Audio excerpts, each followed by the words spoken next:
What's doing, everybody? I'm Alec. It is time for a Frogman Friday edition of First Class Fatherhood. Today's guest on the podcast is former Navy SEAL Bill Brown. Bill helped to organize the Navy SEAL swim across the Hudson River over the summer. It's the second time that they've done it. Over 30 Navy SEALs took part in the swim, which helped raise money for veterans through the GI Go Fund. It's a big honor to have him on the podcast today. So go down there, smack the subscribe button, tap the like, and let's jump into it right now with former Navy SEAL Bill Brown on First Class Fatherhood.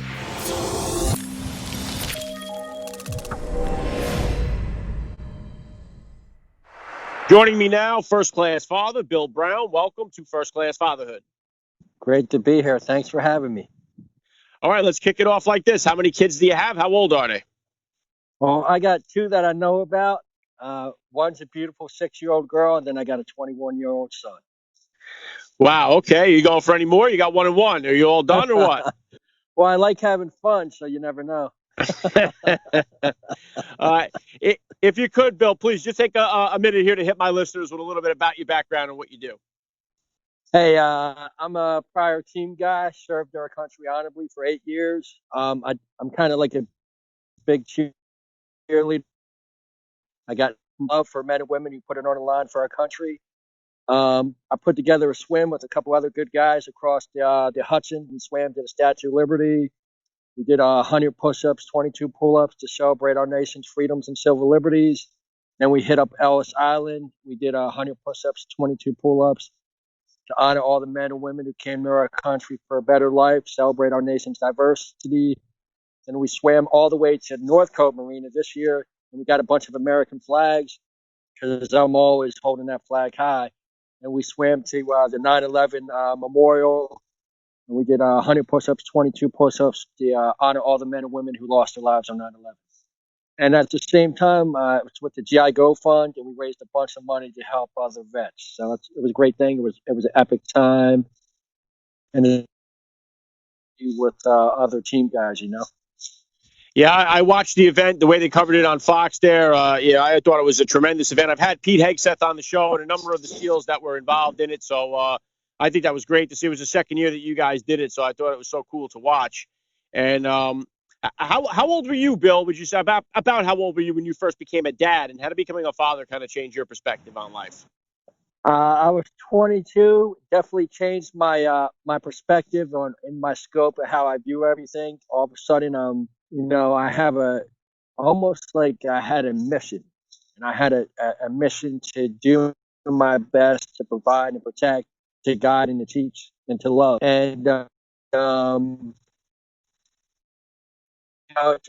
just being a young guy, just adventure and looking for a good time till like, oh my God, now I gotta, this is really what I'm here for. I'm here to protect. I'm here to teach. I'm here to, try to give, my son, the best I can to help him be successful in life. So definitely huge eye opener and an honor too when you think about it. And definitely it changes who you are, what you're about, and the meaning of life. And I think anybody going through life is huge, like fulfilling part of life is being a father. Absolutely, it's huge and it's great when you see the love, and you can see when you teach, and you can see how, they're adapting and they're learning, and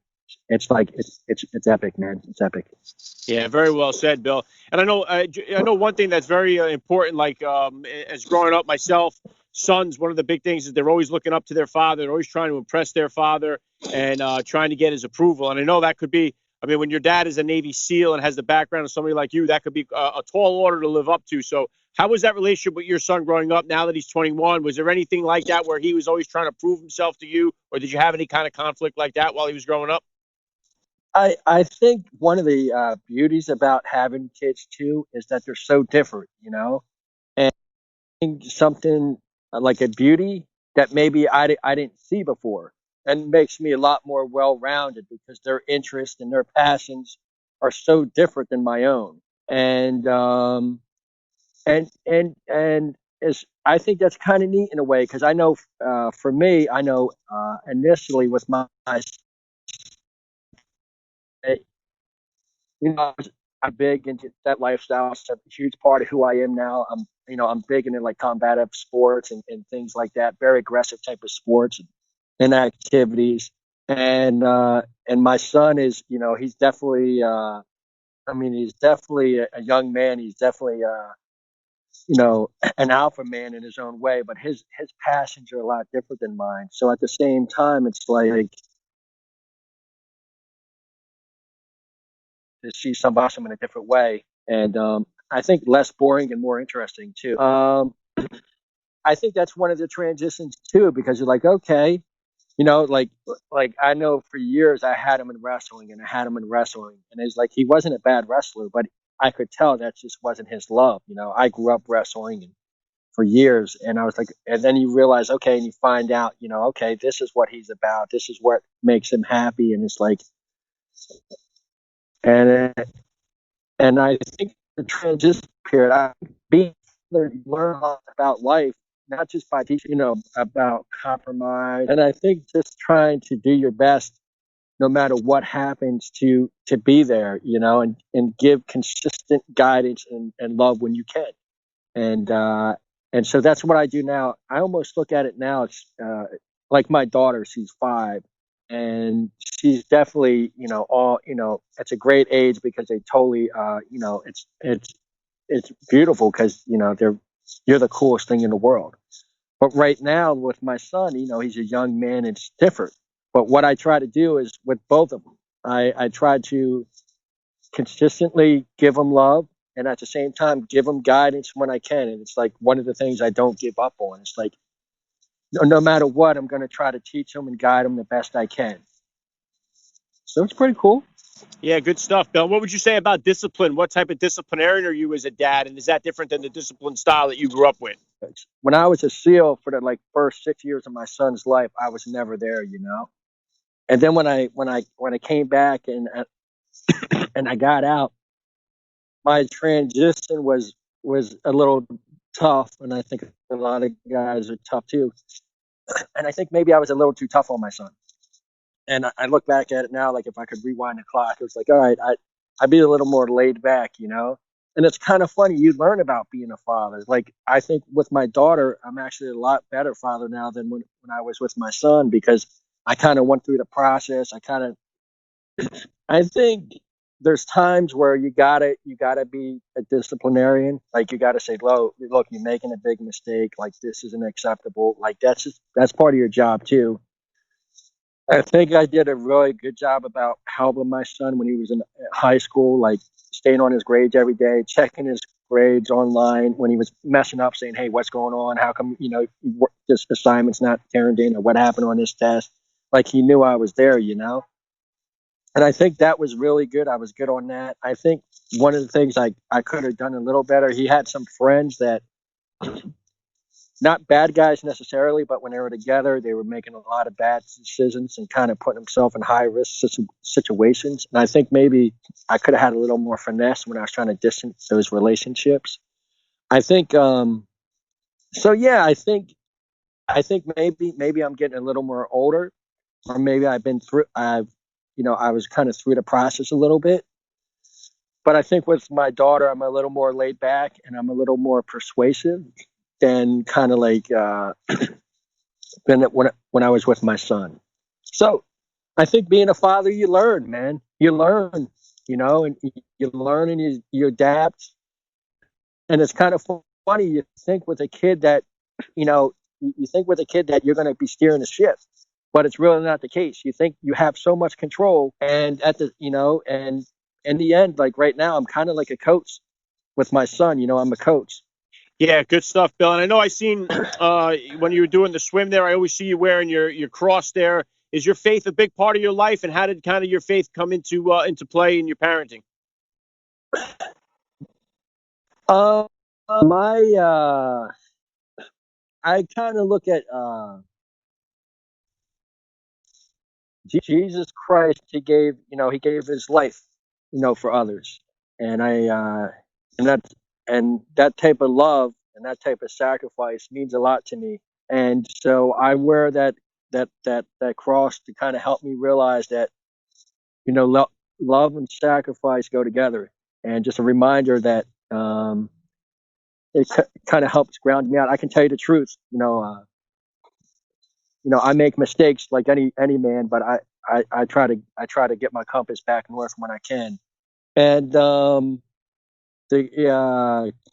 before I ever jumped out of an airplane, before I ever did an op in Iraq, I always said a little prayer to myself, or I said a prayer with a couple other guys. And I might not always be the best role model, but I tell you one thing I won't do. I won't when I for whatever reason, if the world gives me a little bit of attention in my own way, pay respects to the Lord. So that's kind of what I'm about. I don't religion is like it's love.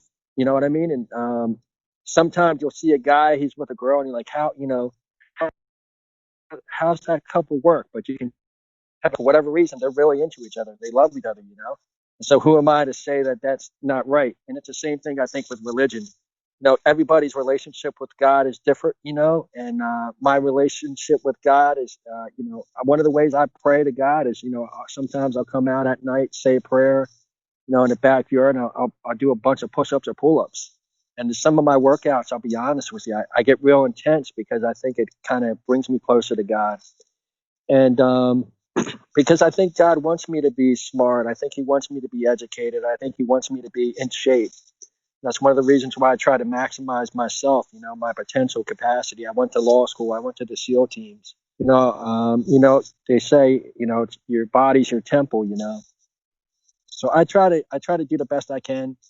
Um, you know, um, that's all I can do, man. Sometimes you're in the whitewash and you don't know which way's up or down, but when you figure it out, you head in the right direction. And so what I try to do with my kids, I love my son and my daughter very, very much. I learned from my father. I learned from my grandfather. And, I tell you a really good story about being a father. There's a story I read when I was a kid. It was called the Saga of Eric the Viking. And in this story, the dad was a Viking. He goes out on his big voyage, and he never comes back. And later, Eric's a young Viking, and he goes out on a big voyage too. And he winds up actually rescuing his dad. But in this whole voyage, he came across death, and death told him later on they were going to have to play a game of chess. And so he comes back from this huge voyage, and he left his son. So now his son's a young man. He brought his dad back home, and death is waiting for him on this cliff overlooking the beach. So, he's kind of like facing the bully after school. He's kind of afraid, but he goes up the cliff to play chess in this game of death. And death is beating him in chess pretty bad. And then death starts laughing at him. And he goes, how do you think you could ever beat me in chess when I tell men when they can live and when they can die? And Eric looks at him, and then he looks at his father, and he looks at his son, and he goes, that's bullshit. He says, you see my father? He lives on through me. He said, you see my son? I live on through him. And that really frustrated Death pretty bad. His head got messed up, and all of a sudden he's making bad moves in a chess game, and Eric wins. And so in a way, that's how I kind of look at it. It's like, by my example and life I live, I hope it passes off to my my son and my daughter. One of the things I really loved about this year's swim is we stood up for men and women in law enforcement. When everybody else was giving them hate, man, we gave them love. We all had shorts that said NYPD, NJSP, and every interview I did on Fox, I made sure I gave love to law enforcement, and so did a lot of the other SEALs. And so I really like it, like when good men and women stand up for what's right, like I think that's a great example. And I hope I hope in some way, somehow, that through my family lineage, is my bloodline, I hope that comes back. As I can tell you stories from my grandfather and my father, my grandfathers, because both of my grandfathers were veterans. My dad, Bill Branham, was a veteran. I'm a veteran. Grandfathers have a big impact on me, and I can only hope in some way that some lessons in my life, they resonate with some of my family. Yeah. Yeah, very well said, Bill. And and thank you for your service. And I'm somebody too that I'm very supportive of our law enforcement, and I don't think we'd really stand a chance without you, without them. So always grateful for your sacrifice and for your service. And the last thing now I want to hit you with here, Bill. You may have touched on a little bit as we went along here, but I love to ask all the dads that get on the podcast, what type of advice do you have for that new dad or for that about to be father who's out there listening? Hey, don't worry that you don't know everything. The main thing you got is love, and let that guide you, because that ain't going to steer you wrong. If you got love, do the best you can, and it's going to be all right.